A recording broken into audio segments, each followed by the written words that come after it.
Good morning, everybody. Dr. Vasquez here, coming to you live Saturday morning. And no, I haven't had breakfast, but I have had between, 3 and up to 5 cups of coffee. Plus, I had 30 grams of vitamin C this morning, so you know what that means. I have come here to chew bubblegum and kick ass. And I'm all out of bubblegum. Nonetheless, despite my metabolic fragility right now, I'm going to proceed with talking about a bunch of different topics with no preparation other than my years of experience. And I'm going to try to make this come out pretty smooth. Sorry for the pun, but I am going to talk about a few things right now, and I haven't prepared this other than the fact that I've written out like the title of what I'm going to call this, and I'll put all this into context and perspective, obviously, as I go through this conversation. So, obviously, as you know, I went through, 3 different doctorate programs in the United States, and that provided, of course, many different benefits, especially since they were all clinical programs, but they were different paradigms and different models of healthcare. So all of those programs were radically different from each other. Their goals were radically different. And the impact, of course, was radically different, but because I did each one, I got to benefit from all of those. So, for example, I actually started chiropractic college. All of this is relevant to what I'm talking about right now, which is kind of this topic of professionalism and pseudoprofessionalism and what doctors are supposed to talk about and what they can't talk about and all this bullshit that gets put under the title of professional behavior. And that's the umbrella topic of all of these subjects. So again, I started chiropractic college at Texas Chiropractic College. I studied there for about 1.5 years, and then I transferred to what was then Western States Chiropractic College, now unfortunately known as University of Western States. So even then, the ability to contrast 2 different schools, even within the same profession, provided me a perspective on how different schools could be. Texas Chiropractic College, where I started, was remarkably unorganized and just a mess at that time. Maybe it's better by now. I would hope it's better by now. But at the time when I started, which was 1992, the school was pretty unorganized. However, despite that lack of organization, some of the core classes were perfect. At that time, we had just gotten a new anatomy professor named William Gould, who was a famous, interprofessionally famous anatomy professor. So he had a PhD in anatomy, of course, but he was also a physical therapist. So he could talk to us about anatomy with a clinical perspective because of his physical therapy training. And he was a fantastic, award-winning anatomy professor. So again, even though I'm saying the school was somewhat unorganized, the courses that were unorganized, again, this was 1992, so they would have been of low impact anyway. So like our biochemistry course was pretty bad. But biochemistry in 1992 wasn't nearly as advanced as it is now. So, what were we going to get? Our clinical microbiology and our basic microbiology courses were pretty rigorous. I think that our professor, and I do remember his name. I think he may have had 2 PhDs, just like our physiology teacher had 2 PhDs. But again, this was 1992. Microbiology back then we didn't even have the concept of microbiome and dysbiosis way back then. So, what was it going to be? It was going to be basic infectious disease stuff that you could read out of the Merck manual, basically. A very basic level of like medical microbiology. The chiropractic philosophy courses at Texas Chiropractic College at that time were excellent. The adjusting classes were excellent. The spinal and full body, not just spinal, but the biomechanics classes were excellent. Anyway, like I said, the school had some problems, but some of the core important classes were perfect. Anatomy could not have been better with William Gould. Then, like I said, I transferred to Western States, and that was a paradigm shift for me. Remarkably more professional, and just an excellent education. But as I started to say a moment ago, each of these educational paradigms was remarkably different. So in chiropractic college at that time, the goal of, I would say, the overall goal of the school was to produce competent clinicians with a high level of professionalism. I think that was from my observation. Of course, they didn't come in and say, "Hey, we're trying to have a professional school here." I mean, they didn't come out and say that. So I'm just telling you what my observation was, especially based on, years of reflection and having attended other schools. So my observation of my, ultimate chiropractic education was that the goal of that education clearly appears to have been to create competent professionals within the scope of chiropractic, which certainly at that time was essentially exclusively focused on musculoskeletal conditions and treatments. Of course, now, of course, it would be a broader scope. Naturopathic medical education, I would say that the consequence of the educational structure there was also to produce competent naturopathic clinicians. So for within our naturopathic education, we had courses in pediatrics, gynecology, obstetrics, geriatrics, rheumatology, which I later taught, orthopedics, which I later taught, radiology, which I later taught. Our training in radiology in chiropractic college was actually kind of an overdose of radiology. I mean, we had to look at so many, like thousands of x-rays. We had to look at thousands of x-rays. I mean, at times, the level of radiology training in chiropractic college was just overwhelming. Now, contrasting that with my medical training and the hospital training and the medical school that I went to, University of North Texas Health Science Center in Fort Worth, Texas, that training was very obviously not, in no way in hell was it trying to create competent clinicians.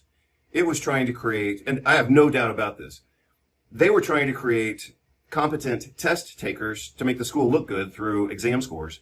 And it worked. I mean, obviously I had other training and other education before I ever went to medical school, because it was my third, professional program. But, I scored in the top 1% and top 5% on the USMLE, which is the United States Medical Licensing Exam. And like I'm saying, the educational program appears to have been centered around creating what I called myself a point sniper. So, within the first maybe 4 months of medical school, I realized that my goal was to survive those exams. And so I called myself a point sniper. I was just looking for points.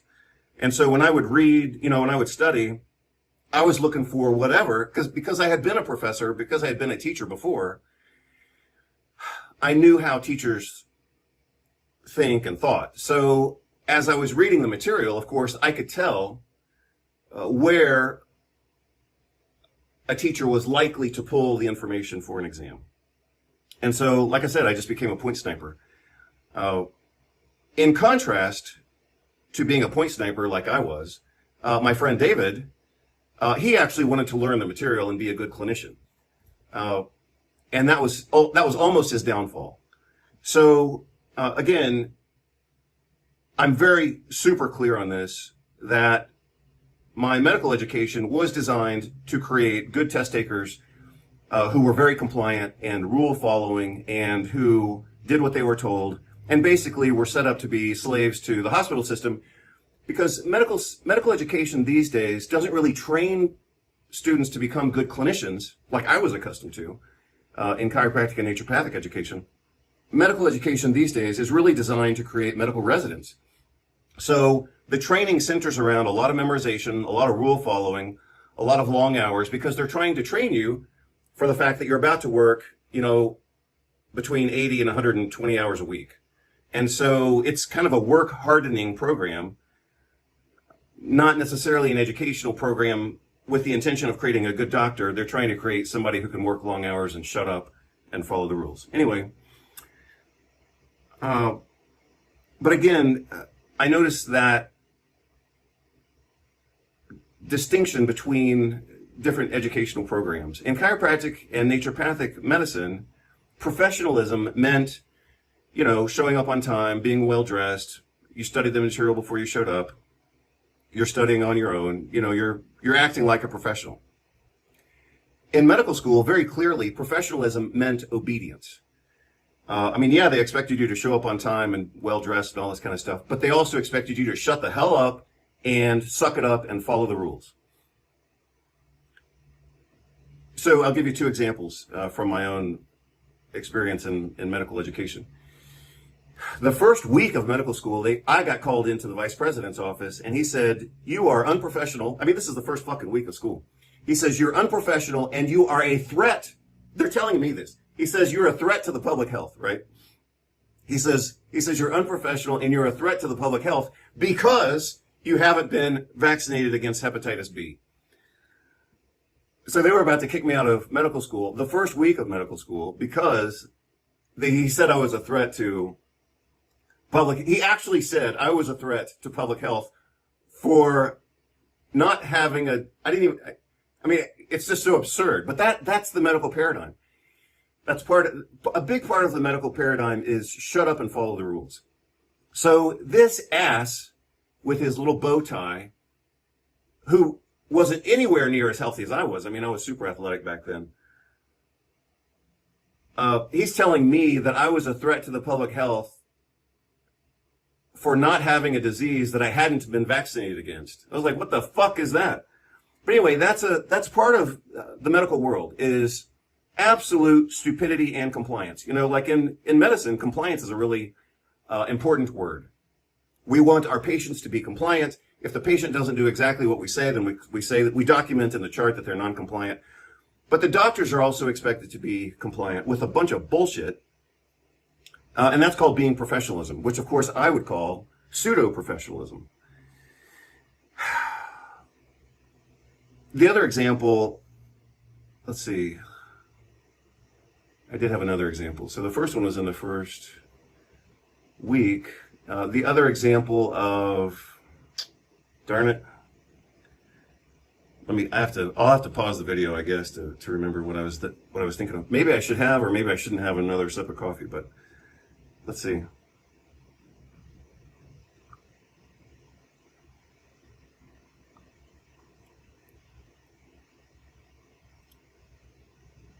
Damn.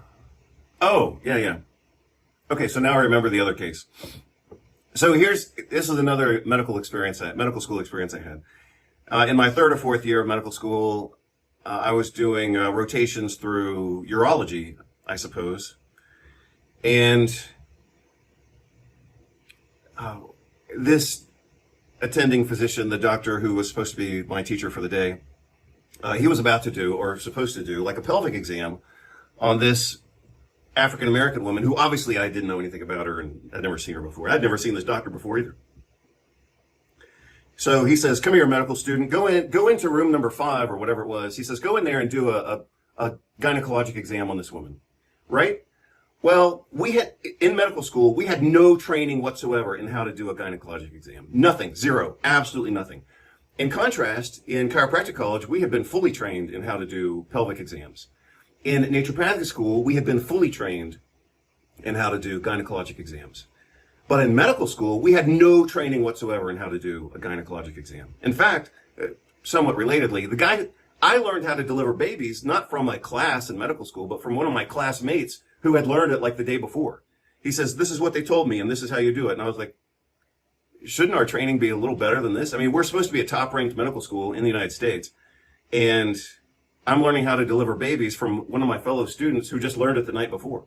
Anyway, but that's also typical of medical education. In medical education is kind of a mantra, which is see one, do one, teach one, which is totally stupid, but that's a big part of medical education, is basically flying by the seat of your pants. So anyway, like I said, this doctor calls me in and as a medical student, and of course he doesn't know about my other training, and he says, go do a gyne exam on this patient. Well, I went in and did the gyne exam, of course, because I knew how to do it from chiropractic college and naturopathic school, but not from medical training. And so anyway, that's another example, believe it or not, of just this conformist bullshit that you have to go along with to get through medical education. You know, if I had balked, or if I had said, you're a dumbass for sending me in there to do a gyne exam when we haven't even had a class in how to do gyne exams. I mean, I knew how to do it, like I said, from my other training, but not because they had taught us how to do it. So his expectation that I would be able to go in there and perform a competent gyne exam had no basis in reality whatsoever. Anyway, that's called medical professionalism, is just suck it up and do it and fake it. A lot of that happens in medicine. So the reason that I'm talking about this topic of professionalism and mental conformity and all this kind of stuff right now is because yesterday I did a video that had a few key components, which I've recently discussed within kind of a series called Anti-Chaos Strategies. And the ultimate anti-chaos strategy is to end up maintaining your health, maintaining your sanity, maintaining your finances, maintaining your international flexibility within a social context, especially in the United States, of total chaos. So the chaos, I mean, a lot of chaos is happening, obviously, in the United States. The chaos that I talked about yesterday was centered around, or a little bit focused on, this paramilitary group in the United States called ICE. They're just called ICE agents. Immigration Control and Enforcement, I think is what it's called. But anyway, they're just a paramilitary group. They have very little oversight. They have no professional training. They have no accountability. So basically, they're just going around beating up Americans, whether they're, especially, you know, supposedly they're targeting the whatever immigration problem. And so therefore, they're targeting mostly brown people like Latinos. But impressively, they're also, catching a lot of American normal Caucasian white, so-called white people in the dragnet as well. So I talked about that a little bit. But I'm also aware that if I talked about those things if I were still a college or university professor or whatever, if they hadn't already fired me, then they would probably fire me for talking about that stuff. And so, why? That's kind of the issue. And so that's what I'm going to talk about right now. Under the context, as you can see on the page, of what I'm calling professionalism, pseudo-professionalism, and then something I'll get into called nutritional Goldwater, mental conformity, social cowardice, and reversals. So let's see where I want to go with that. So let me introduce the concept of reversals, since I've already given some good examples of reversible topics and experiences. So, for example, when the vice president of our medical school called me into his office and said that I was a threat to the public health because I hadn't been vaccinated against hepatitis B, I mean, the whole thing is just stupid. He said that I think he may have actually said, or maybe he didn't, he said that I was non-compliant with school policy. He did say clearly that I was a threat to the public health for not being vaccinated against a disease I didn't have and was statistically unlikely to acquire, let alone transmit to anybody else, let alone transmit to the level that would be considered like a public health threat. So, I mean, the whole thing was just stupid. But that's exactly my point. He's doing that as the vice president of the school under the guise of professionalism, but it's fake professionalism. It's nothing more than conformity. So that was a test, and I was very clear on this from the moment it started. That was a test of they were testing my willingness to go along with medical bullshit. So that's not professionalism, that's pseudo-professionalism. The professional thing for me to have done at that time would have been to say, no, you're just full of shit. You have no idea what you're talking about. I'm not a threat to anybody because I mean, the whole thing is just such a mental clusterfuck. Because I haven't been vaccinated against a disease that I don't have, I'm unlikely to have, and furthermore, unlikely to transmit to anybody. Which he was calling, again, a threat to the public health. And if I had said, your argument is total bullshit and you have no evidence for it, that's actually professionalism. That's being professional. In direct contrast or conflict with his pseudo-professionalism. Likewise, with the other example I gave of that doctor telling me to go in and do a gyne exam, when we, as an entire class of medical students, had never, and never would receive any training whatsoever in how to do a gyne exam within our medical education.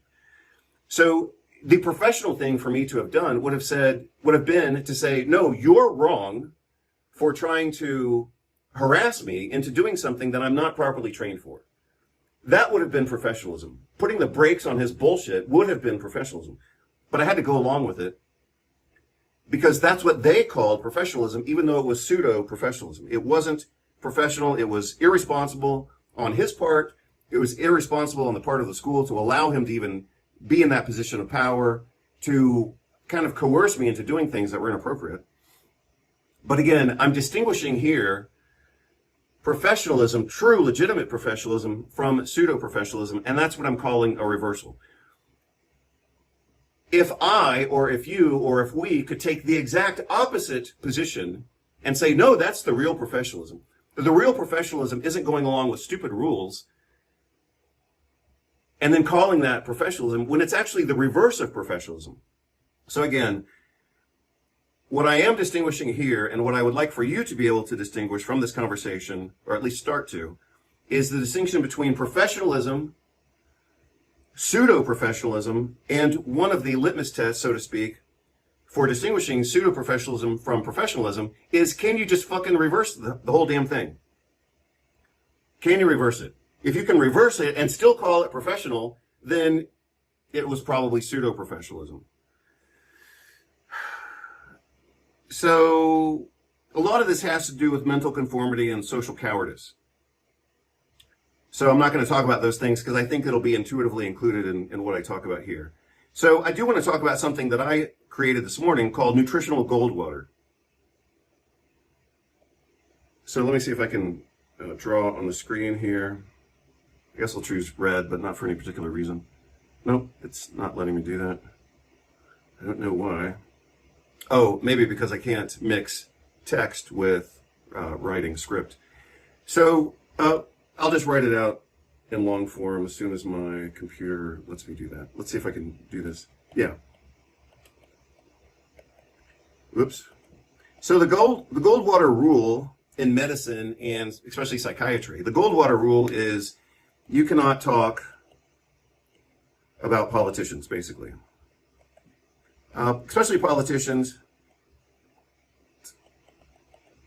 but people in general, public figures, whatever. So this rule came about, like 70 years ago. It's quite old. And I am going to read a little bit from the screen from the American Psychiatric Association. And I'll include this link when I post the video. I'm not going to read the whole thing, of course. So this started in 1973. So that does make it 52 years, 54, whatever, 52 years old. So the Goldwater rule came about because some psychiatrists were attempting to diagnose or at least make public comment on a politician who had the last name of Goldwater. His full name was Barry Goldwater. So apparently this guy had some mental problems, and some psychiatrists were commenting publicly, like saying this guy's he's crazy or whatever. So the American Psychiatric Association came out with a rule now called the Goldwater Rule, more formally, prohibiting psychiatrists from making public comment on, especially politicians in this case, or anyone that they haven't seen clinically. So this is a really great example. This is a great example of distinguishing professionalism from pseudo-professionalism. So, does that sound professional to say, well, you as a trained psychiatrist cannot make public commentary on public figures that you haven't seen in your office? Does that sound professional? Yeah, it kind of does. It does. You can kind of intuit that it feels kind of cozy, like But that's the other thing. That's the thing about social conformity and mental compliance, is it feels good to have someone put rules on you, because then you don't have to think. You don't have to take action. You're protected from being a full human being because you've got a rule that blocks you from being a full human being. This is why I don't teach in a university anymore. It's just too stupid. But that's a different topic. But since I just mentioned it right now, and since it's kind of in the back of my mind, I'll talk about it briefly right now. I think that when I was the founding director of an academic program, graduate program in the United States, I think at one point I became aware of some comments that some of the other administrators were saying behind my back, of course, because none of those jackasses had any courage to actually confront me personally. But I think at one point they said, one of the guys, and I know who he was a total jackass. But I think at one point he said something about my demeanor, or he loved to use the word pedagogy, even though he had no teaching experience. He was just such a complete idiot. Candor, that's what it was, candor. He said something about my candor, which is kind of like saying my professionalism, right? These upper administrative jackasses were stealing scholarship money from the students. And they knew that I wasn't going to go along with that bullshit. And so they had to come up with a vocabulary to start documenting how they were going to fire me. It's called constructive dismissal. And it's illegal, but it still happens all over the place.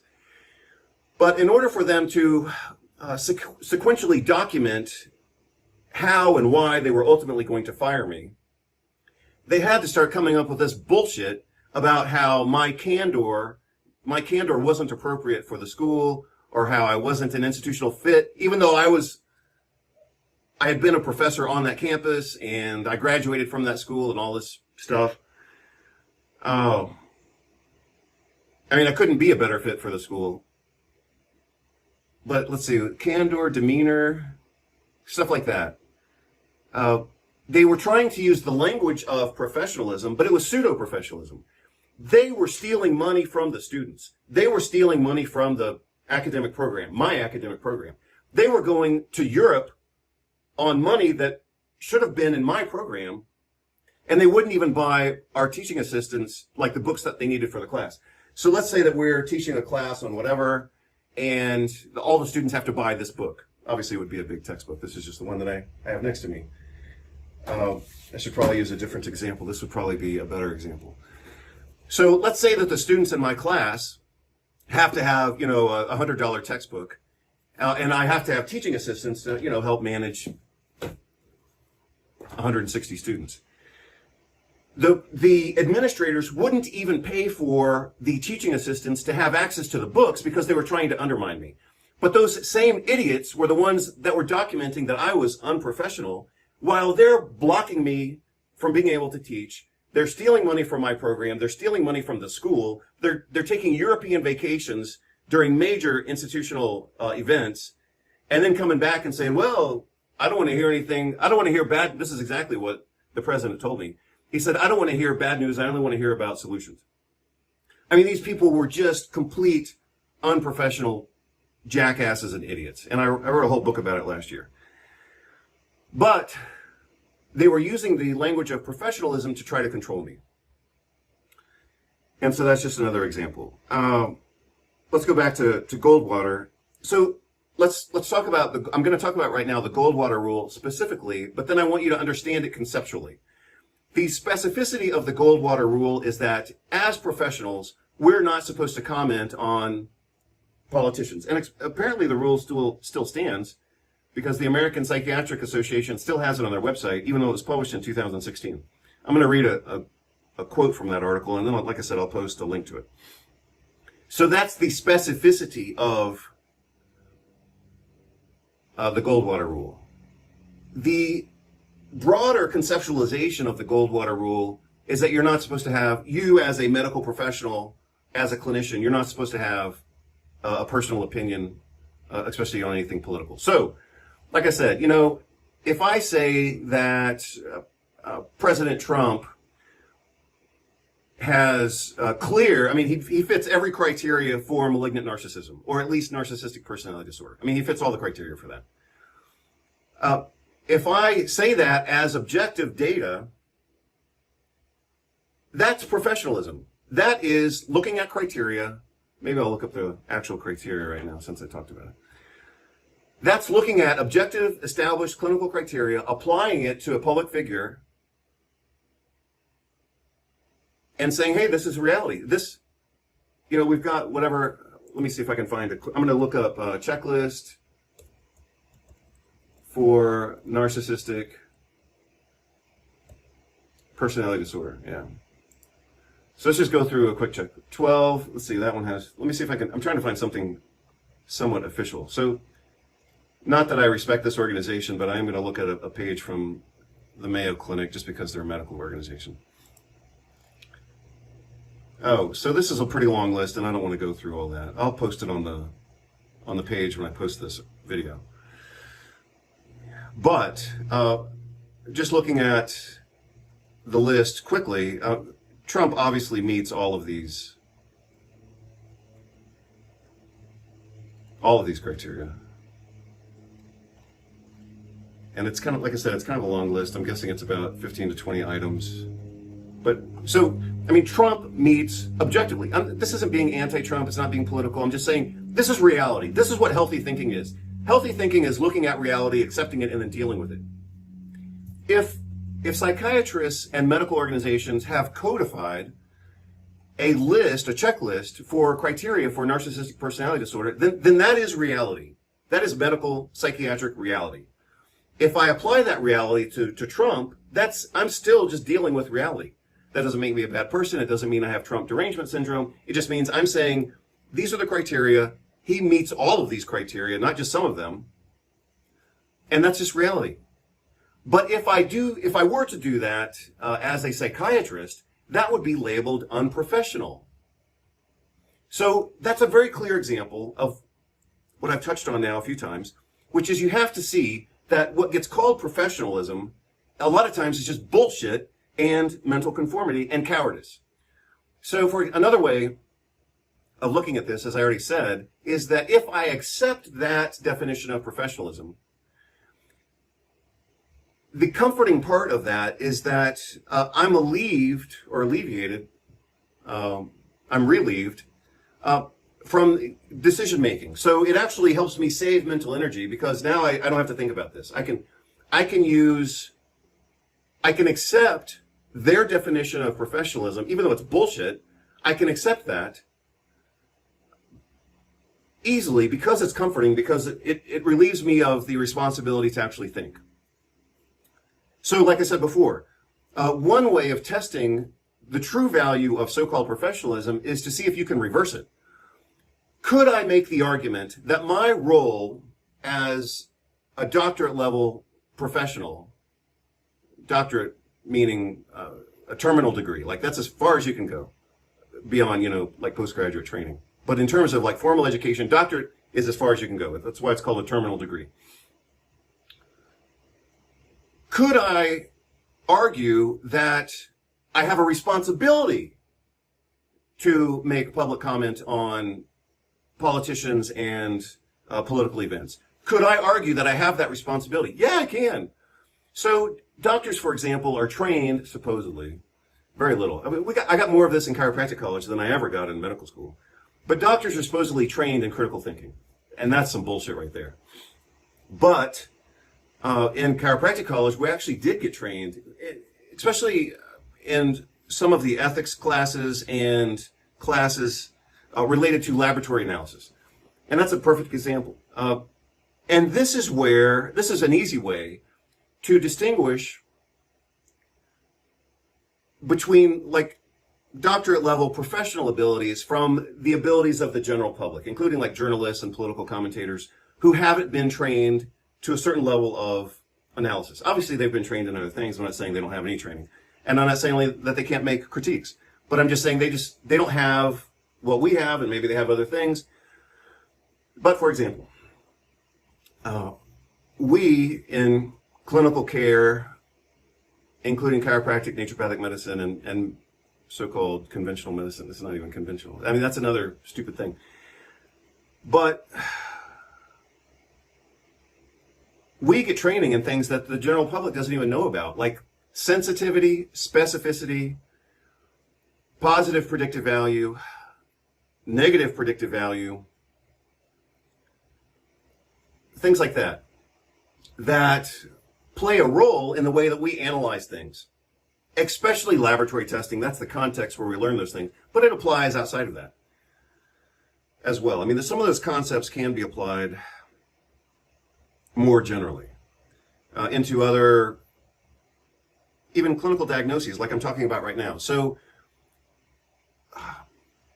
for example, and I've talked about this even in the context of nutrition, that some clinical findings, or symptoms even, have a very high predictive value for disease X, whereas others don't have that same level of predictability.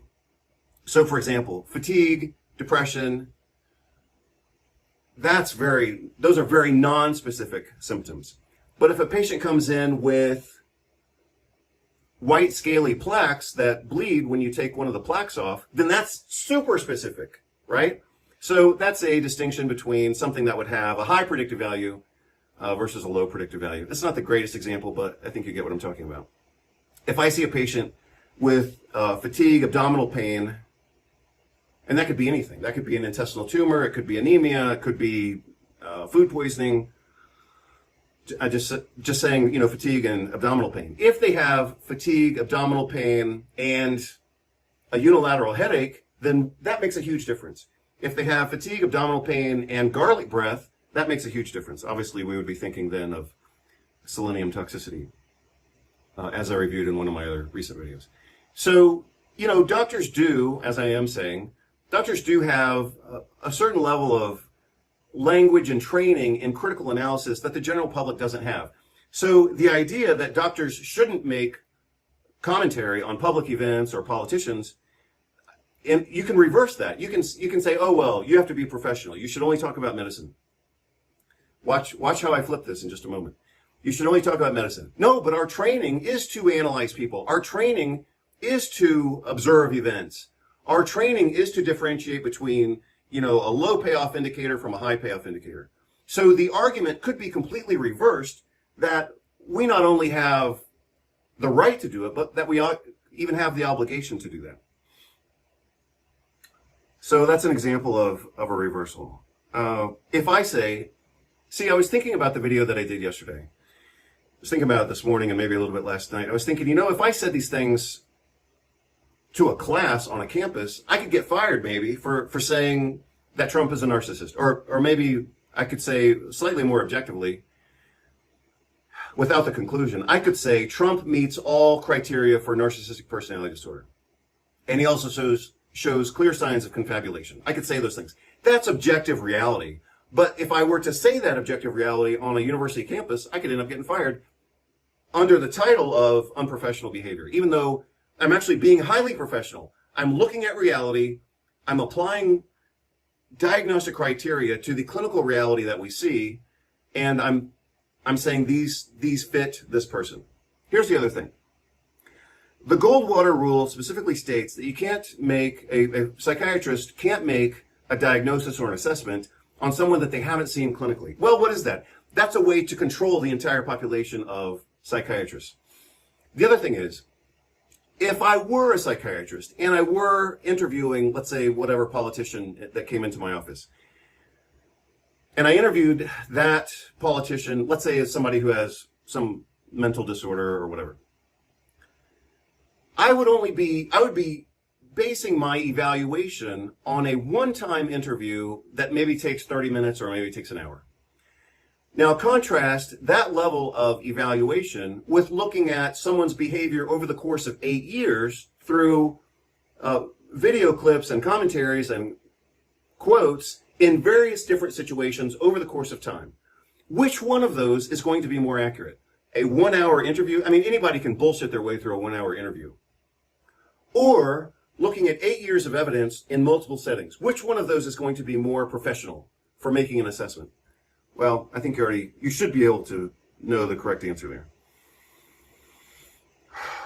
again, if I'm interviewing somebody, and believe me, I've had this happen in a psychiatric setting. So the first rotation that I did as a medical student in my third year of medical school was actually the psychiatric emergency department.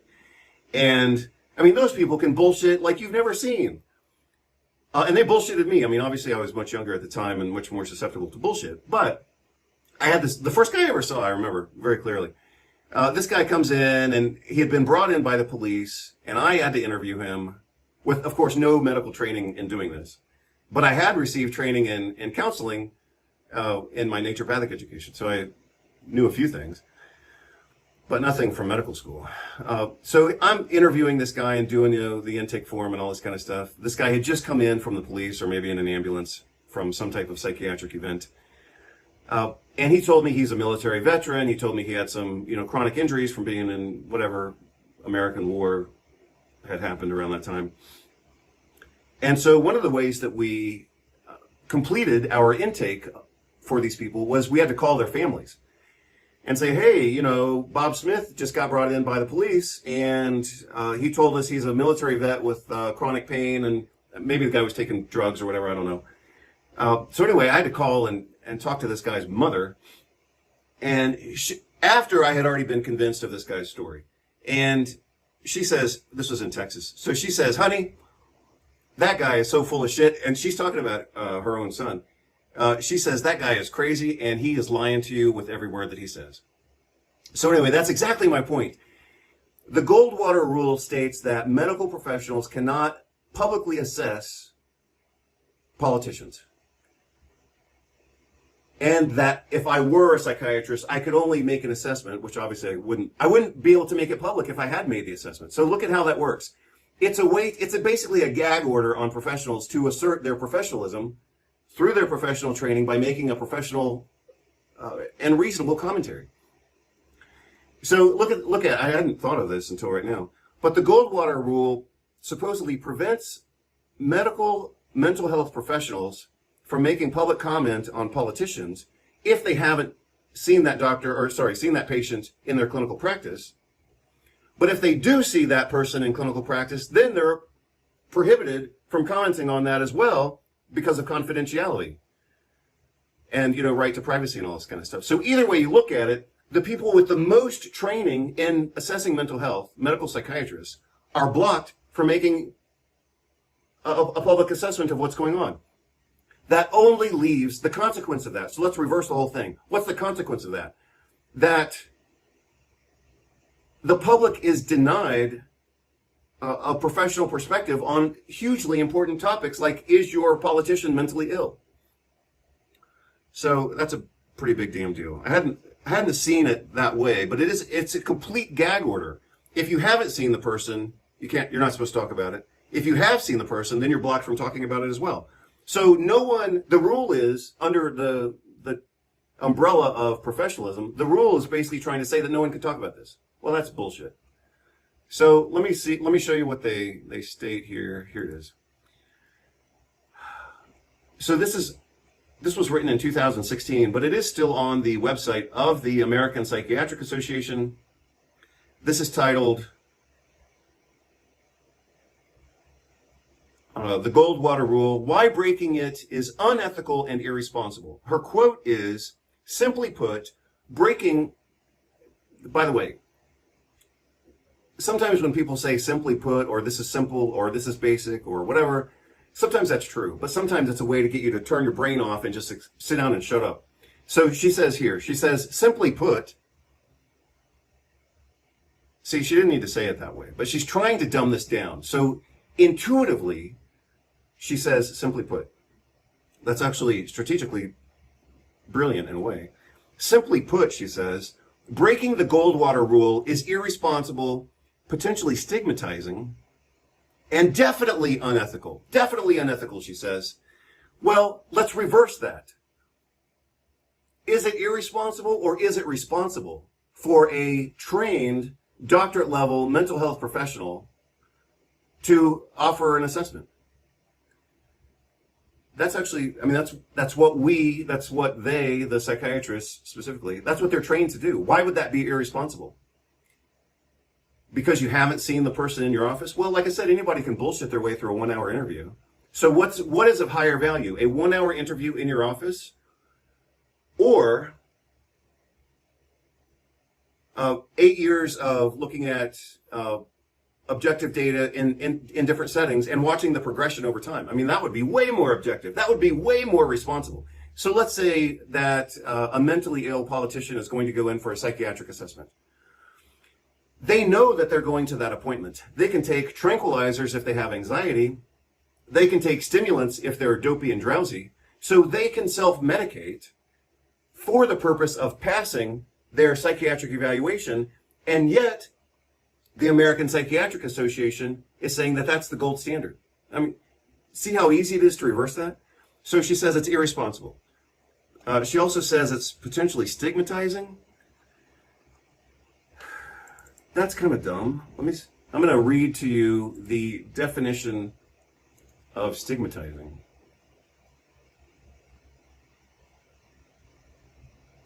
Let's go to the Merriam-Webster dictionary. To describe or regard in a way that shows strong disapproval. Well, if I say that Trump meets all, like not just some of them, not like just 80% of them.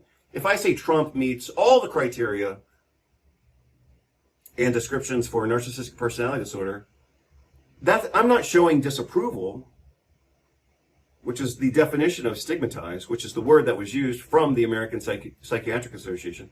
I'm not showing disapproval. I'm just saying, hey, these patterns fit. His pattern of behavior fits the diagnostic criteria. That's not unprofessional. That is being professional. We look at the criteria. I mean, for any disease in clinical medicine, we have criteria for that disease. We have subjective data, we have objective data, we have labs and imaging, and we have clinical context and the history and the progress and the clinical course. And we put all that together. That's how we make diagnoses. So she says, from the American Psychiatric Association, she says that this is stigmatizing. No, I'm just applying your psychiatric criteria are being applied to a person. That is what you're trained to do. It doesn't become wrong just because we're talking about a politician. See, the reversal, a very reasonable way to look at this is to say that this is just social and mental control. So obviously medicine is political. Obviously psychiatry is political.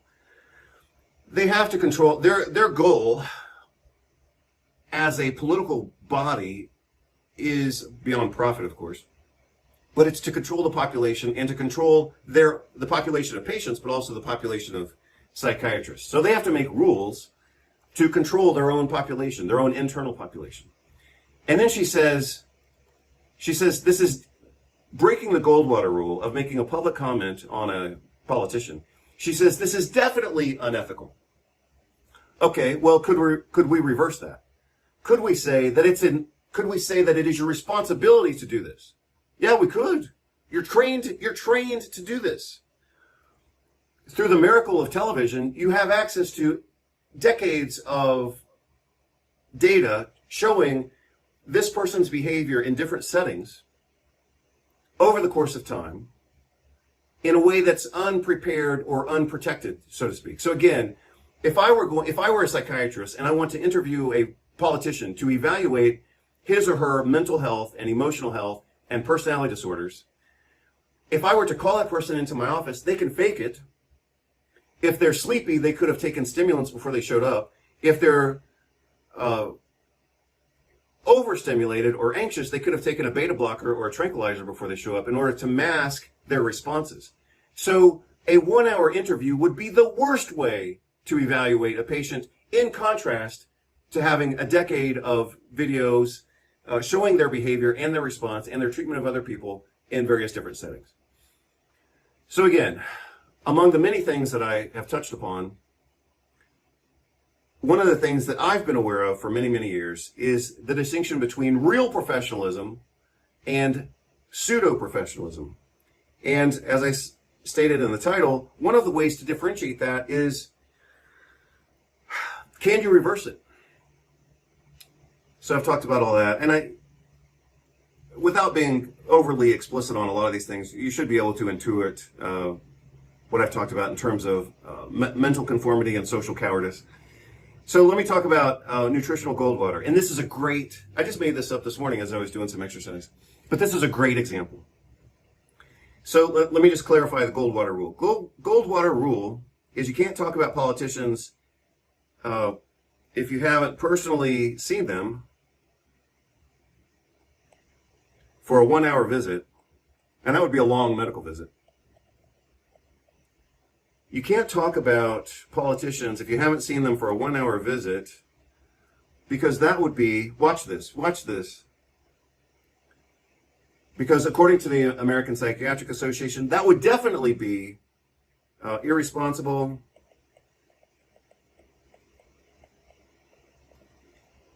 stigmatizing,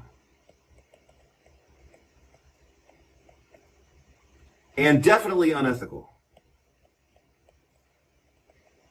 Okay, even though you as a psychiatrist are trained to do this, this is your job. This isn't like, oh, you're a psychiatrist, but you learned how to do, an intravenous catheter. So you kind of got some training in this, but it's not really your job. No, this is your job. You as a psychiatrist are trained to evaluate people based on their behavior and their patterns of behavior over time. That is your job. But if you do your job applied to a politician, then all of a sudden they're calling that unprofessional because you haven't seen that person for a 1-hour visit or a 30-minute visit in your office. That's just stupid. But that's the rule. That's the professional rule. That's the professional standard that they're going to hold you to as a psychiatrist, according to the American Psychiatric Association. Okay, now let's apply that to nutrition. So the American Medical Association frequently talks bad about nutrition in a way that is stigmatizing, irresponsible, and definitely unethical. And they have no training in nutrition. Medical doctors consistently have no training in nutrition. Unless they went to a weekend seminar or unless they learned on their own. That's basically what it comes down to. But within medical training, for family medicine, internal medicine, even gastroenterology, they have no training in basic nutrition, let alone clinical nutrition, let alone advanced clinical nutrition, let alone functional nutrition. So come on. Yet, medical organizations and a lot of medical physicians talk a bunch of shit against nutrition. So I want you to understand and look at the reversal there. Look at the pseudo-professionalism of that. The American Medical Association, in their Journal of the American Medical Association, publishes absolute garbage that is itself unethical even by medical standards. But they publish that garbage to make nutrition look inefficacious and dangerous. They did that with COVID and vitamin D, and I've talked about that before. So again, I want you to stay with me and follow the contrast there. The Goldwater rule states that, sorry, let me get rid of my coffee and write this down. The Goldwater rule states that someone with clear training specific to that field can't apply their training. You have to shut up. If you see them publicly, you can't comment on it because that's the Goldwater rule. If you see them privately, then that information is protected by confidentiality. You can't talk about it then either. So the people with the most training are professionally blocked from talking about what they're observing. That only protects corrupt politicians, and it deprives the public of a professional perspective on these things. That's unprofessional, but it's called professionalism. Let's look at a total reverse situation. The medical profession constantly condemns nutritional supplementation, even though they have no training on it. So why don't we have a Goldwater rule for nutrition that says medical doctors can't comment on anything related to nutrition because they have no training in it whatsoever? And they have a huge conflict of interest, etc., all the way starting through medical education to hospital training to passing board exams to everything. Hopefully some of you, hopefully all of you, get what I'm trying to say. doctors are blocked by codes of professionalism from talking about the things they do have training in, and yet they're allowed publicly and professionally to talk about things that they have no training in, but that's okay, as long as it maintains political and professional hegemony. That's the point that I'm making here, among some sub-points. So hopefully all of you got that. I think I explained it reasonably well. Professionalism, pseudo-professionalism, nutritional Goldwater is what I called that, mental conformity, social cowardice, and reversals. So the distinction between professionalism and pseudo-professionalism is, can you reverse it? If you can reverse it, then it's not professionalism, it's codified or codified conformity. Cowardice always feels comforting because it alleviates us, or leaves us. It alleviates the burden of responsibility. We don't have to think, we don't have to take a stand, we don't have to be courageous. We can be a coward and say, oh, well, I'm just following professional guidelines. So again, in closure, now that I've come to the end of this with so I have hypercaffeinemia and hypoglycemia at the same time. Obviously, that's a dangerous combination. I just made up that word, hypercaffeinemia. Yeah, I probably have that. I would have more of it if I could take a second and finish my coffee here. I'm not going to finish it, but let me at least wet my mouth. So again,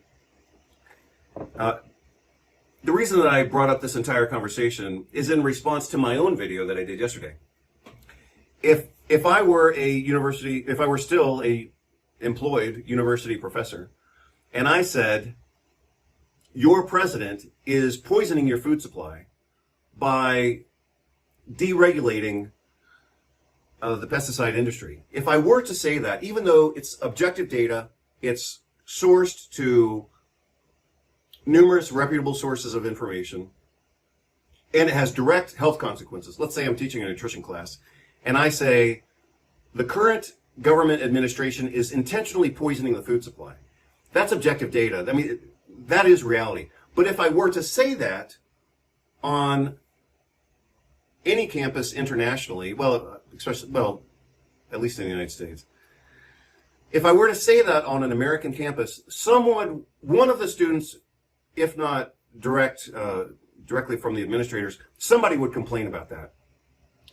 Even though it's all objective. They would say that that's unprofessional for me to say that if I'm saying that your current governmental administration is poisoning your food supply. Is it true? Yeah. Is it documented through many different sources? Yes. Does it have direct health consequences? Yes. Is it intentionally evil? Yes. Is it unnecessary? Absolutely. Is it happening? Yes, of course it is. But if I were to say that, somebody would say that that's unprofessional. So that's exactly why I'm talking about all this, is because a lot of times, especially in clinical medicine and I guess many different professions, but especially medicine, we're supposed to do things that are professional, or we can get called unprofessional, or like they said to me when I was a academic director, when they said, oh, well, your demeanor and your candor are not appropriate, because I knew they were stealing money. I knew the upper administrators were stealing money from the school, including scholarship money that had been donated to the school. So imagine, these alumni and so-called philanthropists in the community donating money to the school for scholarships, and the upper administrators were stealing that money. That's obviously unprofessional, but when some of us began to find out what was going on, they called us unprofessional. They said, oh, well, you're just unprofessional, your candor isn't appropriate, your demeanor is whatever. So, like I said, we all have to distinguish between professionalism and pseudo-professionalism. So in yesterday's video, I talked about pesticides. That's not a political statement. If I say the Trump administration is poisoning the American food supply, that's objective data. It could be interpreted politically or unprofessionally by somebody who wants to shut me up. And that's probably why I can't teach on a campus anymore, because I'm not gonna filter myself for anybody. I'll tell you that. The other thing that I commented on yesterday is that the Fourth Amendment of the United States Constitution says that people are protected from illegal search and seizure. And yet, we're seeing a paramilitary group in the United States consistently perform illegal search and seizure on American citizens.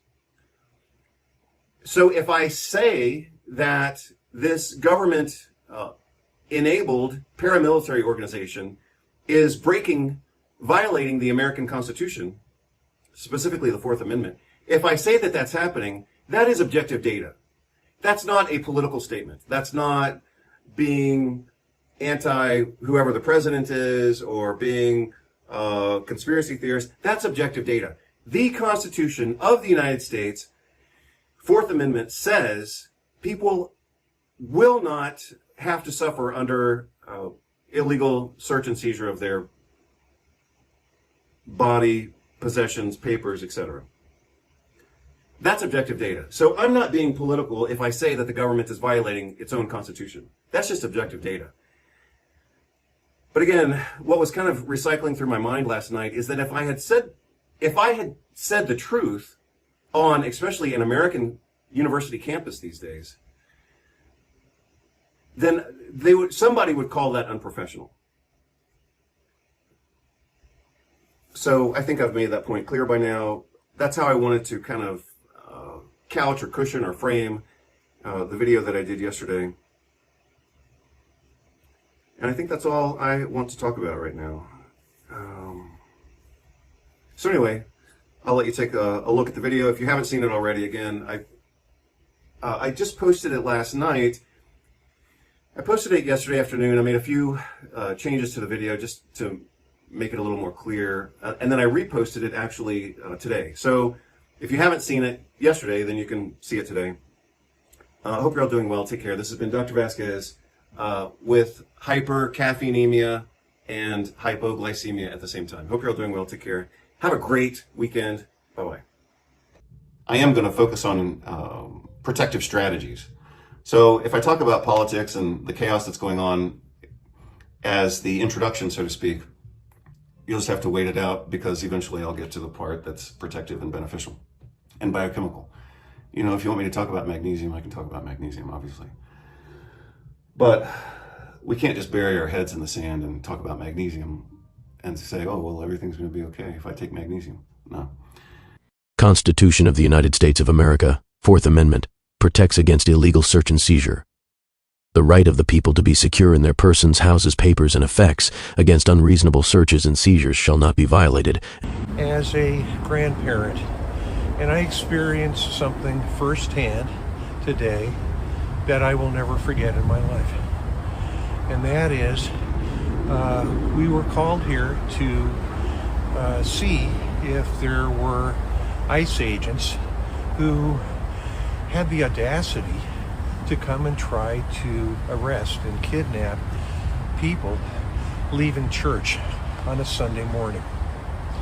And so with a small group of us, I elected to see, and we did see, cars speeding, running through red lights, unmarked cars, tinted windows, and indeed, Jan and I were driving around to see if these were ICE people surveying the church, and indeed they were.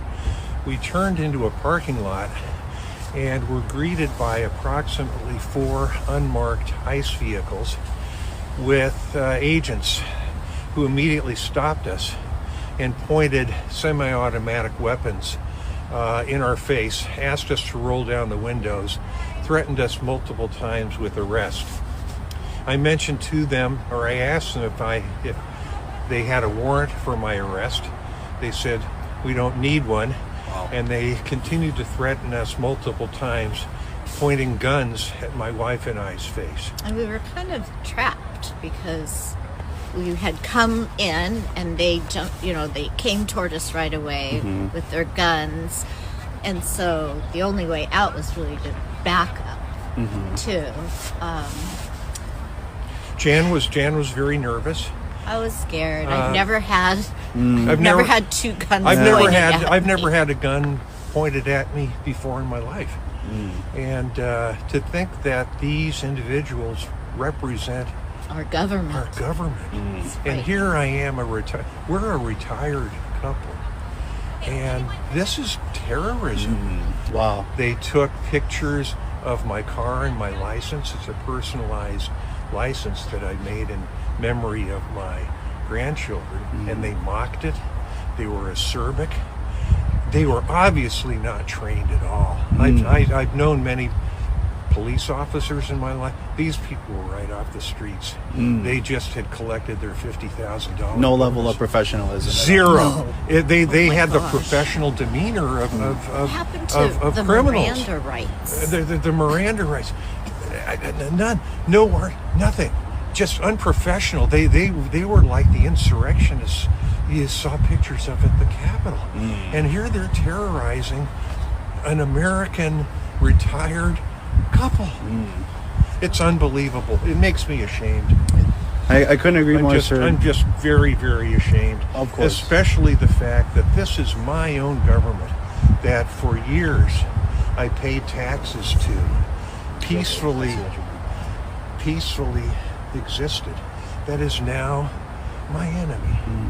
And foreign governments are our friends, and my own government has turned into my enemy. And it's I'm important that appalled. people, privileged white people like us, stand up for people that cannot be out here protesting because And it's they'll terror. be And- arrested. And they call themselves Christians, out stalking people, intending to kidnap people on a Sunday morning leaving church. What has our country come to? This is unchristian. Couldn't agree more, sir. Could you tell us more about, is this going to deter you? I know that was such an intimidating thing to experience. Can you speak on that, sir? What are you feeling now? I feel motivated. I feel like I have an injection of B12 in me, and I am going to continue to fight. And I'm doing this in the name of my grandchildren. I don't have many years left. My grandchildren do. And I owe this, and many more, all to my grandchildren. So for those of you who think you're hardcore nutritionists and neurobiologists and whatever else, here's something you've never heard of and maybe never thought of. Maybe some of you have, but probably not too many of you, probably less than 1%. Nobody does enough for me for it to ever be my loss. I literally don't care. Don't ever say your loss. People who say that always act like it's a big power move. And the thing is what am I even losing? Nothing. Half the time I'm putting more effort in anyways, and so it's not even worth it. So sure, my loss. Thanks. And that will help you feel better and adapt to, but also protect yourself from this chaotic world that we have right now. So obviously I'm doing this completely spontaneously, and I think I do generally a pretty good job of my spontaneous videos because I can talk about global politics and society and corporate influence and the progressive poisoning of our world, including food, air, water, and medicine, and then break it down to, the nutritional biochemistry all within the same spontaneous conversation. So I think that's pretty good. But again, that's something that you can do as a micromanagement tactic within a larger overall strategy to combat the chaos that we're all exposed to these days. So I'll leave it at that. Hope you're all doing well. Take care. And like I said, I'm going to work on this sequentially as a way to talk about, things that we can all do to kind of protect ourselves from this crazy world that we live in right now, which apparently in the United States, if I didn't already mention this, apparently what the new social trend in the United States is illegal search and seizure. So now we have a paramilitary group, running amok in the United States, and they're illegally detaining people, even American citizens, of course. And so, that's a level of chaos that we've never seen on a on a huge and coordinated scale, I guess, within the United States. Obviously the United States has had a history of attacking certain groups at certain times. Sometimes it was the Japanese when they were, interned during World War II. Sometimes it was Chinese immigrants. Sometimes it was Irish. Obviously, at times, Native American Indians and African Americans. And now it's anybody with brown skin who appears to be, of whatever, Latino descent, or it's not really Hispanic descent, but sometimes that's the word that's used. It's not very accurate. But I mean, we're just seeing a level of chaos now that's just beyond anything I could have even imagined, 6 months ago. But we have to, see it for what it is and use a variety of different strategies, or I should say maybe tactics is probably the better word. We have to use a variety of different tactics within groupings of different strategies, to eventually reach the goal of protecting ourselves from all of this. So I hope you're all doing well. I'll provide a few examples in the video. Some of you aren't going to want to see it, but that's just the way that it is. So if you haven't seen what's going on in the specific things that I'm referencing, even if I don't talk about them specifically, I'll show you a few video clips and then you can get an idea of what I'm talking about. Hope you're all doing well. Take care. Bye-bye.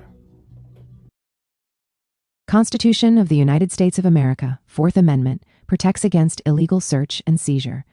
The right of the people to be secure in their persons, houses, papers, and effects against unreasonable searches and seizures shall not be violated, and no warrants shall issue but upon probable cause supported by oath or affirmation, and particularly describing the place to be searched, and the persons or things to be seized. Constitution of the United States of America, Fourth Amendment, protects against illegal search and seizure.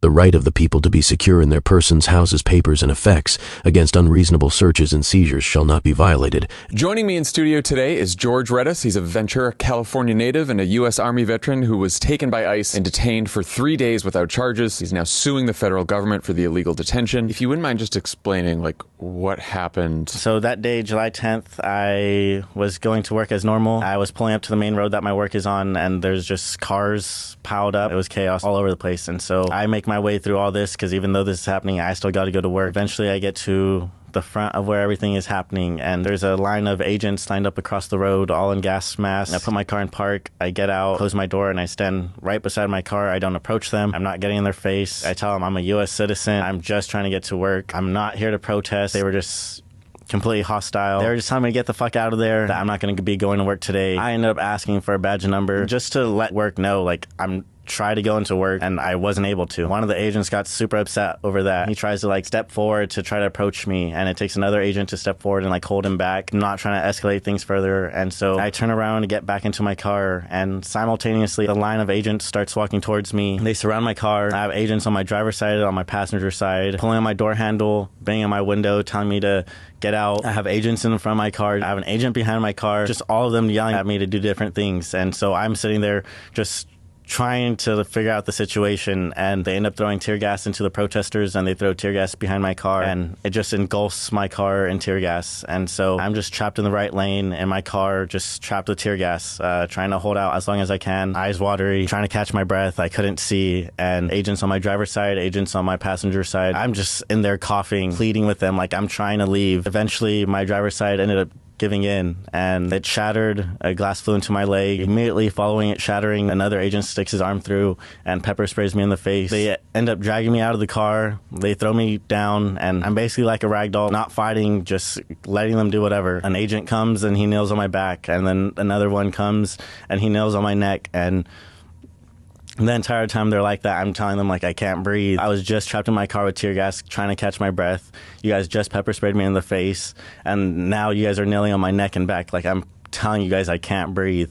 And they didn't care. Eventually, they zip-tied my hands and they picked me up, and they ended up walking me back to the farm where I worked. After the time there, they put me in an unmarked car, and they drove me to a Navy base in Port Hueneme. They ended up reading me my rights there. They never said that I was charged with anything. They never said I was being arrested. They just said that they were investigating what had happened. From there, they took me to the Metropolitan Detention Center in downtown LA. I would assume they in-processed me like a normal prisoner. They strip-searched me, and at that time I asked them when would I be able to call a lawyer? Could I call my family? And they just ignored me completely. I would tell them I was trapped in my car with tear gas, and they sprayed me with pepper spray, my skin is burning. And I tell them that, and they tell me I'll get over it. The effects will wear off. And after that, they took me upstairs and they put me in a cell with one other person. So that entire first Thursday night, I'm in the cell and my body just burning, my hands, my face, my skin, just my entire body is on fire. No other way to put it, just an extreme heat that like just would not go away. Friday ends up coming around and they finish doing my in-processing, and after that they let me talk to a psychiatric nurse. After the questions she asked and the way I answered them, she felt like it was best to put me on suicide watch. Suicide watch is just this yellow concrete room, concrete block in the corner with a thin mattress on top. There's this tiny little rectangle window. It's a glass door and an officer sits up there 24/7. A psychiatric nurse comes and checks on me once a day to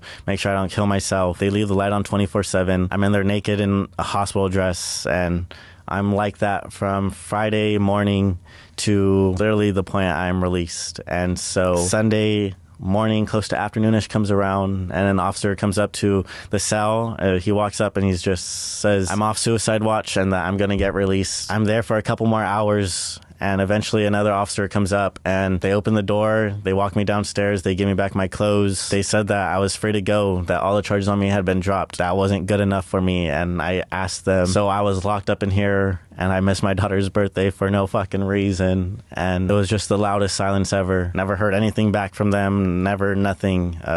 Until I wrote an op-ed in the San Francisco Chronicle, and then they came out with a tweet saying that I assaulted agents and that stories like mine demonize ICE agents. It was really crazy to hear. It was insane that this is really the stance that they're willing to go behind and die on, that I'm just like this crazy person and like they just try to paint me as this villain and like I'm this bad guy when that's not the truth at all. There's a lot of footage of you, like the whole story you tell about when you get out of the car and then when you back up, like that's all on film. Yes, exactly. Exactly. What are you hoping for out of the lawsuit? What do you want them to do? Obviously accountability. I mean, you don't just go around and take away people's rights and like get to treat people that any way you want. Take ownership of what you did to me. Take ownership of what you did and don't lie. Like just tell everyone the truth. And I guess the bigger picture for the bigger change is allow people to sue federal officers basically, because right now they're untouchable. I mean, if a state officer had done what they did to me,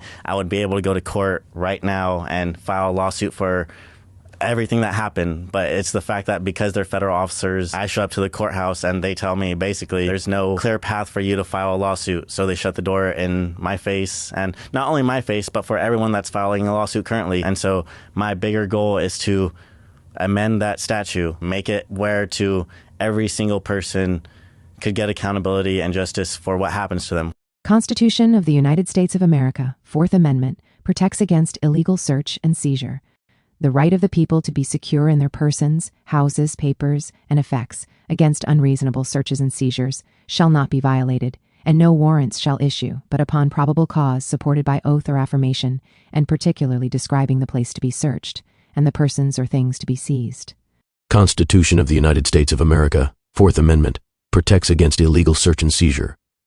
The right of the people to be secure in their persons, houses, papers, and effects against unreasonable searches and seizures shall not be violated. Good morning, everybody. I think it's still morning, even though my watch is not wound, so it's not keeping accurate time. But nonetheless, this is Dr. Vasquez coming to you live. I'm sure some of you missed me for the past week because I was abroad exploring another escape strategy, basically. And this particular strategy did not work out. That's why it's called exploring. But nonetheless, I was at least in a different environment for a few days. Today's topic, as usual, will be a combination of many different topics. Some of you may have seen that I just posted what I'm now calling the Globalist Control Quadrad, which is an update from the previous Globalist Control Triad. So previously my concern was the combination of digital money with social surveillance, including what's going on in the United States right now. For example, I just saw this recently that the Trump administration is apparently requiring tourists that want to come into the United States, they have to show like 5 years of their social media data. I mean, that's just a level of insanity that we haven't seen before. But we are seeing a lot of insanity. And I'm not trying to be pessimistic. Kind of like, and I'm going to go back to this quote from Nietzsche because it was perfect, and it is still perfect. Nietzsche said, in obviously one of his books, he said, "I contradict as no one has ever contradicted, but I am nonetheless the opposite of a negative spirit." That may have come from Zarathustra, I'm not sure. But again, my intention is not to be negative. My intention is simply to be real. And based on that perception of reality, even if it continues to get worse, I mean, we still have to see reality for what it is. And so, again, based on that updated model, which I'm calling the globalist control quadrant, I'll explain it in just a minute, just a little bit. Things seem to be getting worse on multiple dimensions, socially, politically, environmentally, and nutritionally. You know, and this is something I just thought of this morning. I haven't even had time to write it down. But you know, food is supposed to be a source of comfort and health. Hopefully comfort and health, but sometimes just comfort. You know, like I like to eat popcorn. I don't eat popcorn because it's making me healthy necessarily, because I don't think it is, but I enjoy it. Maybe I get some parasympathetic stimulation from it or something. But again, food should be a source of comfort and health, not poison. And so I'm sure anybody who's followed my channels has seen 2 posts that I published relatively recently, within the past 10 days or so, talking about how the Trump administration initially started saying that they were going to ban a certain group of pesticides, or continue to ban, maybe I should say, on these pesticides and chemicals that are known to be polypoisons, polytoxins. They're carcinogenic, they cause endocrine disruption, they cause immune damage. And so scientists, the medical community, governments, they all have the data that these are poisons. No question exists about this. So again, the Trump administration said that they were going to ban or block those. And then literally within weeks of saying they were poisonous and we're going to ban them, they said, oh no, now we're going to allow them. So that has to be seen for what it is. And it is intentional poisoning of the food supply, which, you know, I guess I could call it the food pesticide poisoning paradox, because food should be a source of health and obviously nutrition. But when that same food, like lettuce and potatoes and whatever else, and it's going to trickle down into the water and the air, into everything, including meat and eggs and milk and everything else. So food, nutrition should be a source of health for us, but now it's being converted into a source of poisoning. And I guess I could say the same thing about governments and politicians as well. Governments and politicians should function to stabilize society, not destabilize society. And again, I'm an American, so I stay aware of American politics, of course. But what we're seeing is just like this progressive destabilization of society that no one can deny it. I mean, if you want to deny it, go ahead and deny it. I don't care what you do, but I'm not going to deny it. I'm going to see it for what it is. We are witnessing the intentional, ongoing, progressive, nonstop poisoning of the food supply. So, you know, for people who want to say, oh, well, you're a doctor and you should just talk about health and nutrition. Yeah, I'm talking about health and nutrition. And one of the determinants of health and nutrition, obviously, is the food supply, which has some level of vulnerability to, political and commercial activity. So, you know, for example, we all know that governments tend to be favorable towards big corporations because those big corporations have a lot of money. And individual politicians can be bought off, you know, for a couple $1,000,000. And the company can then make, 10x or 20x the profit based on basically bribing politicians to allow these poisons and problems to be, poured over the population, basically. But politicians, have different strategies or different ways of relating to those corporations. One is to give them tax breaks. A lot of big corporations in the United States make a lot of money and they don't even pay any taxes. So, the tax burden goes on to kind of like the middle class in a way that's really disproportionate because those corporations make a lot of money. They don't pay their fair share of taxes. And so, the society ends up getting carried by, the so-called middle class. But as if that weren't bad enough, now, it's not like those big chemical companies are just getting a tax break. That would be bad enough. Now they get a tax break and hey, let's poison the food supply. So an article came out many years ago, probably at least 10 years ago by now, showing that America's food, air, and water was contaminated with glyphosate. And that was bad enough, but now it's going to get worse with the unleashing of these persistent organic chemicals and pesticides. So again, all of us who strive to be mature, aware, conscious, responsible adults, we have to see that for what it is. I mean, we are witnessing the intentional poisoning of the food supply. Bad enough in the United States, but it certainly happens globally now.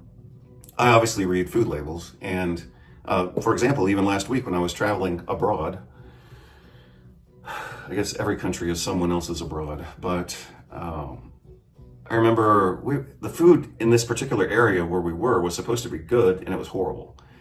And so even though we were in kind of an upscale neighborhood, to give this place a fair shake, it's like, okay, well, let's go to a good neighborhood and try it out. Our food options in that neighborhood were horrible. So I'm not talking about Mexico, but we did go to Mexico, I guess earlier this year. And the food in Mexico was shockingly horrible, especially the market food. So in some countries, like especially Argentina, you have to differentiate restaurant food, which kind of targets the upper class and the tourists, from market food. And that became very clear to me when we were in Argentina last year. The restaurant food was exceptionally good, but the market food was horrible. And I think I saw the same thing when we were in Mexico. Like some of the market food was just appallingly horrible. And I saw this again recently when we were traveling. Maybe I'll talk about that more in a different video or something. But again, we were in a different country in an upscale neighborhood, even though the hotel was actually very cheap. It was like $55 a night. It was amazing. But in that area, we only really had like one competent restaurant to choose from. Another restaurant we went to it was edible, but the place was dirty and it was just nasty. We went to another restaurant and it was okay. I mean, we could eat the food, but it just wasn't good. But the local markets were atrocious. So again, I'm referencing my experience in Argentina. Restaurant food was okay, but again, that's targeting the tourists and the upper middle class. Whereas the market food was just atrocious. I mean, sometimes in Argentina, we literally couldn't find food that we could eat in the markets. And the clearest example of that was when we went to Patagonia for 2 days. We were in, a reasonable neighborhood that was kind of famous for whale sighting. So it was kind of touristy and it should be nice. And next to our hotel, we had 2 like grocery stores, markets. And like, I know how to travel and I know how to, survive off of travel food, even when it's not, exactly what I want. I still know how to, typically what I do is go to, if I'm getting a little bit desperate for food when I'm traveling, then I look for sardines. I could look for a piece of fruit, cheese, fruit juice or something like that. But at times in Argentina, and even more recently in the trip we were on last week, a lot of these public markets don't even have like basic survival food that a health conscious person could eat and not feel sick about it. So, if I'm getting really desperate, I look for like a package of ham that's not like totally contaminated, or a lot of markets internationally will sell sardines from Spain, for example, preferably in olive oil, but sometimes in vegetable oil, if that's what it comes down to. And that's what I had to eat last week, was Spanish sardines in vegetable oil. Usually I can get a piece of cheese, but sometimes not. And even in last week, even in the markets there, I couldn't get fruit juice that was competent. I could get, a banana or an orange or something like that without really knowing where it came from. But all of the fruit juices were contaminated with coated additives. You may have seen, like, especially in Europe, they use a coding system, so they won't tell you what it is, but they'll put a number. It'll be like E19 or E20 or E whatever. And this other country, they had a different coding system. So even if I had memorized all these mysterious codes from Europe, I would have to decipher like a new coding system in this particular Latin American country where we were. Everything started with an S, and then it was like S19, S20. Well, shit, excuse me, but I don't know what that is, and I'm not gonna, if it's so bad that they don't even want to tell me what it is, then obviously I'm not gonna eat it. And so that was the situation. So again, food and nutrition should be a source of comfort and health for us, but now it's just being poisoned internationally.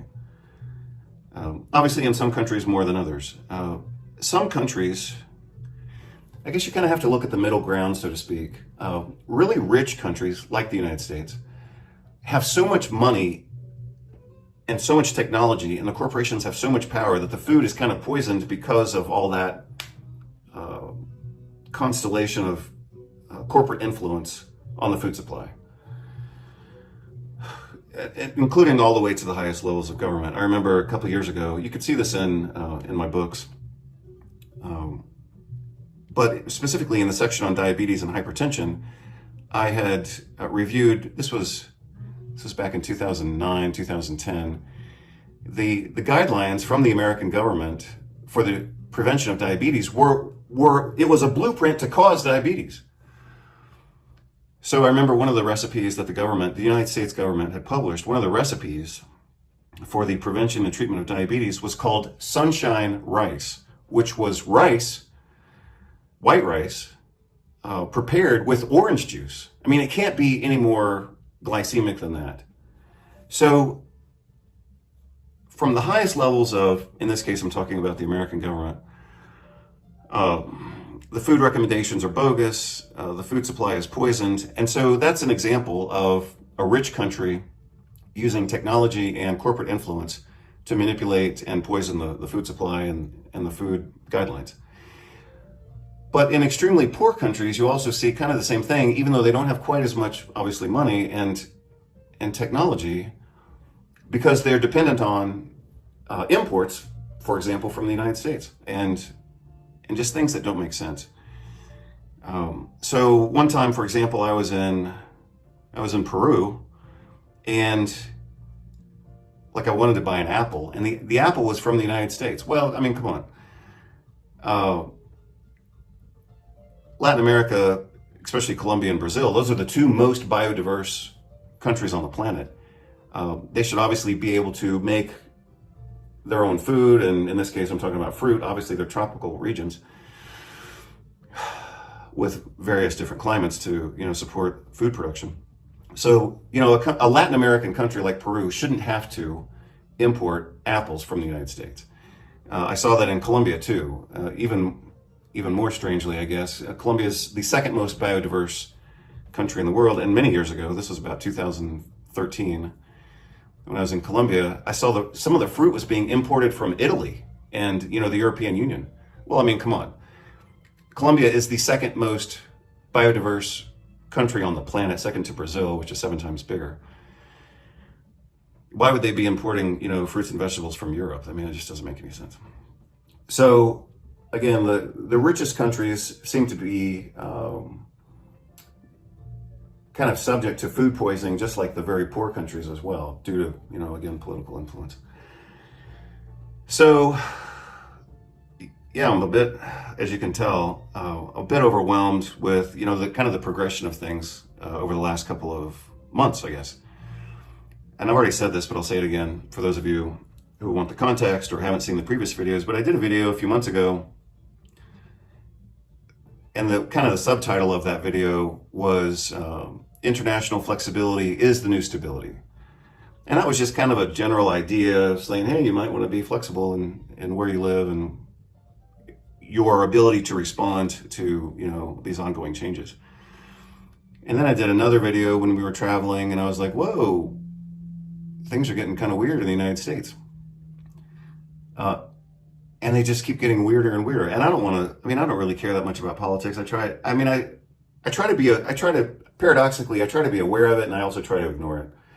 But some things just can't be ignored, you know? And if we're going to be, like I said before, if we're going to be responsible adults, then we have to be aware of what's going on.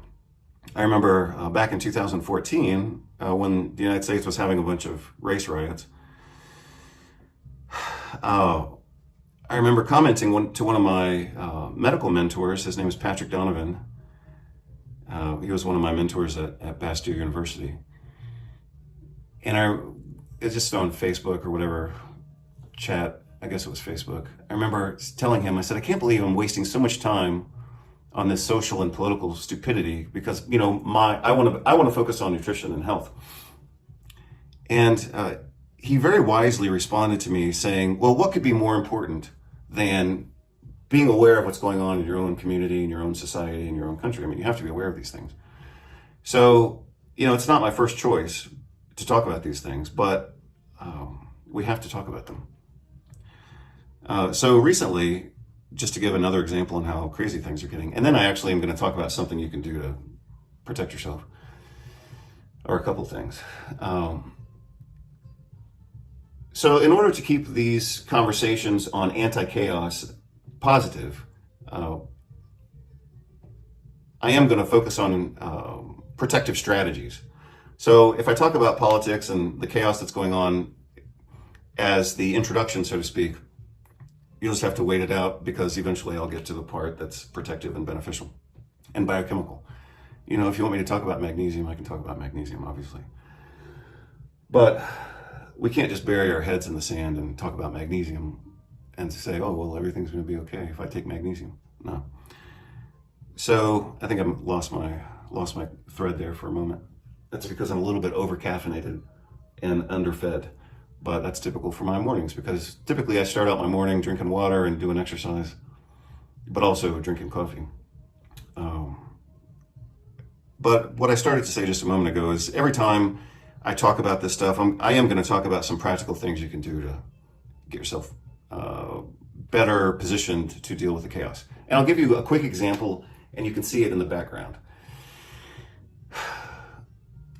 I think one of the strategies, and these are all micromanagement strategies. So individually, these can all be seen as petty, small, micromanagement, kind of dumb, kind of like, oh, well, that's not going to solve the problem. Yeah, nothing's going to solve the problem because the problem is huge. The problem is on a globalist level. So when I talk about, you know, relocating or getting a bank that gives you financial flexibility or doing your own bookkeeping to save money and make sure you pay your taxes and all that kind of stuff, which I've talked about recently. All of that is micromanagement in the service of trying to have a life that works, you know? So yeah, it's micromanagement, but everything's micromanagement, ultimately, or can be seen as that. So, you know, what I started to say, I kind of, maybe not even kind of, but for most of my life, since I was about 16 or 17, even before that, I liked art, and I used to draw a lot when I was a kid, just like a lot of kids did. But now, you know, I'm lucky if I can get a stick figure out. But when I was 16 or 17, I was actually kind of forecasting that I was going to study architecture.